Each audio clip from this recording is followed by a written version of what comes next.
गणतंत्र दिवस के मौके पर राजधानी देहरादून में इंडिया गठबंधन और विभिन्न सामाजिक संगठनों की ओर से संविधान बचाओ यात्रा निकाली गई।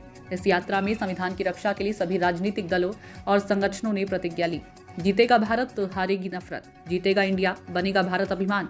इस स्लोगन के साथ सभी नेताओं ने घंटाघर पहुंचकर वहां पर बाबा साहब भीमराव अंबेडकर की प्रतिमा पर माल्यार्पण किया और संविधान की रक्षा के लिए शपथ ली।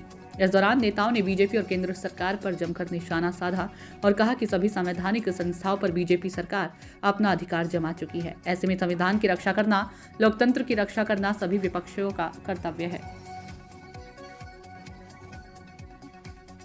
75वां संविधान हमारा गणतंत्र दिवस है, उसको मनाने के लिए यहाँ बहुत ही खूबसूरत गुलदस्ता सजा है। कोई जन संगठन, कोई सामाजिक संगठन और कोई राजनीतिक संगठन नहीं बचा जो यहाँ पर इसका हिस्सा नहीं है।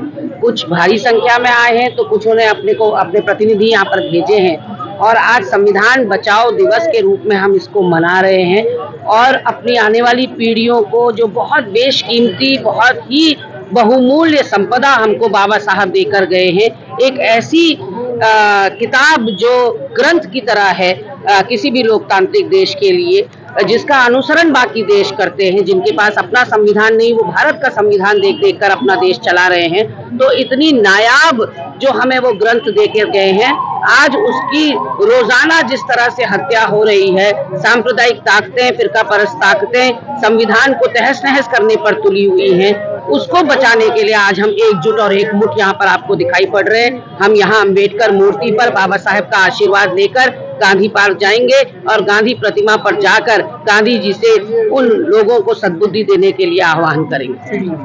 जो संवैधानिक संस्थाएं जितनी भी हैं, उन पर पूरी तरीके से सरकार का कब्जा हो रहा है।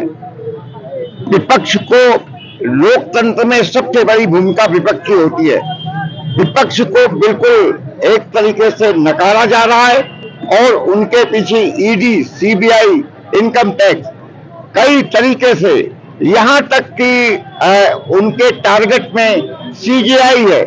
चुनाव आयोग को आपने देखा है तो लोकतंत्र, जो चुनाव आयोग को जब अपने पक्ष में लेने की बात कोई सरकार करने लगती है तो तानाशाही की तरफ सरकार बढ़ती है। और मैं समझता हूं कि सबसे ज्यादा खतरा आज लोकतंत्र को है, संविधान को है।